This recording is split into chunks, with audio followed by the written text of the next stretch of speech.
voulait pas que ce soit une manifestation judéo-juive, et on voulait pas surtout que ce soit une manifestation, il n'y ait que des drapeaux israéliens, parce que ça aurait desservi ce message, et ce qui est merveilleux, c'est que tout le monde l'a compris.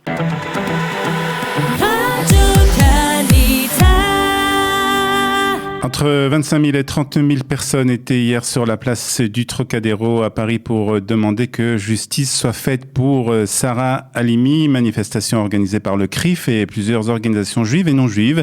Pour en parler ce matin, nous sommes avec Gil Taïeb, qui est vice-présidente du CRIF. Bonjour. Bonjour Olivier. Merci d'être avec nous ce matin. Première question d'abord, est-ce que vous vous attendiez, Gil, en tant qu'un des organisateurs de cette manifestation, à ce succès ? Alors, je voudrais juste rétablir, parce que c'est quand même important, cette initiative n'est pas une initiative prise par le CRIF ou les institutions. D'accord. Ce qui est beau dans ce mouvement, c'est que c'est une initiative qui a été prise par un jeune homme exceptionnel, un jeune entrepreneur de 40 ans qui s'appelle Jonathan Béard, que j'ai rejoint avec Julie Gage et avec le communicant Franck Tapiro.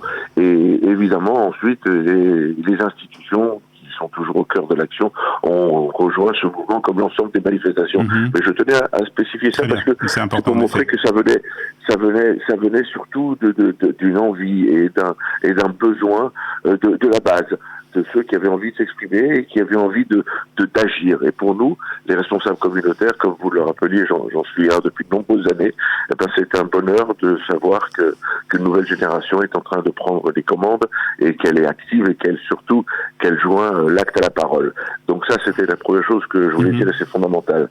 Alors effectivement, hier, entre 25 et 30 000 personnes étaient réunies place du Trocadéro, justement parce que ce qui s'est passé avec Sarah Halimi est un déni de justice, c'est un acte antisémite, donc évidemment la communauté juive au premier chef est touchée, et on l'est depuis 4 ans, puisque depuis le jour où cela s'est passé, mais je pense que hier nous avons montré que la communauté nationale, que l'ensemble des religions, que l'ensemble des artistes, que l'ensemble des personnels politiques fréquentables étaient là parce qu'ils venaient, et c'était notre message, de dire que la République ne peut pas être la République sans une justice. Et pour que cette justice soit respectée, que la République reprenne sa place dans le cœur de chacun, il faut absolument que tous ensemble, quelles que soient nos origines, nos religions, nos couleurs, eh bien nous venions ensemble dire que pour Sarah, qui est morte parce que juive, il n'était pas question qu'on laisse les choses faire, parce que demain, il y aura d'autres Sarah, et que d'autres Sarah pourront être musulmanes, chrétiennes, bouddhistes, athées. Et c'était ça, le message sur lequel nous avons travaillé sans cesse, et pour lequel nous avons ouvert nos carnets, nous avons d'adresses, nous avons ouvert nos cœurs, et nous avons fait une équipe merveilleuse qui a fait qu'hier, le résultat a été celui qu'on a connu. Alors, qui on pouvait trouver sur la place du Trocadéro hier ? Pas seulement de la communauté juive, hein, c'est ça?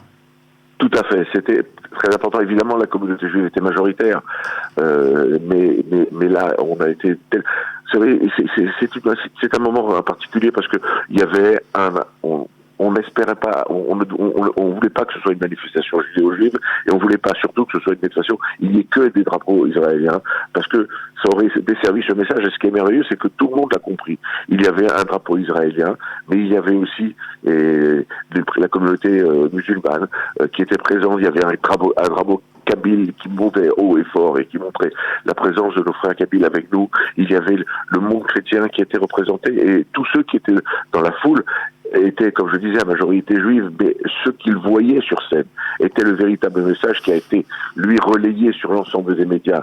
On a fait l'ouverture du TF1, France 2, France 3, toutes les radios, toutes les télévisions étaient présentes, et les images sont tournées, et le débat s'est ouvert, et la discussion. Et ce qu'on voyait, c'était ces tableaux que nous avons préparés, ces femmes, 70 femmes qui sont venues les unes à côté des autres pour déclamer haut et fort « Je ne serai pas la prochaine Sarah Halimi ». Et elles ont déclamé leur nom.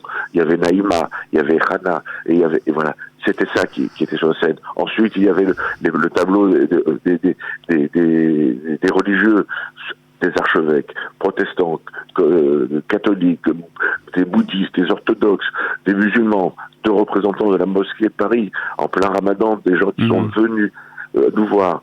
On l'avait évidemment chez Hassan Chalgoubi qui est toujours présent, mais c'était important d'avoir Mohamed Moussaoui, le président du CFCN qui est venu, et ça c'était important avec le Grand Bain de France évidemment qui était au cœur de tout ça. Et la maire de Paris qui a annoncé qu'une rue sera donc inaugurée au nom de Sarah Halimi. Il y a eu plusieurs annonces fortes. Parce que nous avons tenu à ce qu'il n'y ait pas, parce qu'il y avait une cinquantaine de personnalités politiques, nous avons donné la parole à 4 d'entre elles qui étaient représentants et qui avaient des choses à dire en tout cas. Christophe Castaner, au nom du gouvernement, puisqu'il est le président du groupe La République En Marche, a annoncé que la loi qu'il y allait avoir une loi qui allait être mise en place pour faire en sorte que le prise de psychotrope n'évite plus à un criminel de passer devant la justice, puisque la justice doit être rendue. Et ce que je voulais dire, Olivier, ce qui est très important, c'est que nous, hier, on ne demandait pas condamnation pour Traoré. On demandait qu'il y ait un procès, comme on veut qu'il y ait un procès pour tous ceux, et que la drogue ne doit pas empêcher quelqu'un de passer dans le procès. Si la justice décide qu'il est fou, il sera fou. S'il doit être condamné, il sera condamné. S'il doit être libéré, qu'il soit libéré. Mais au nom du peuple français et au nom de la justice. Qu'il y ait un procès. Donc ça, c'était l'annonce qui a été faite par Christophe Castaner au nom du président de la République. Et ça, c'est aussi, et nous, notre message, c'est de dire que cette loi doit porter le nom de Sarah Halimi. Nous faisons tout pour que ce soit ainsi.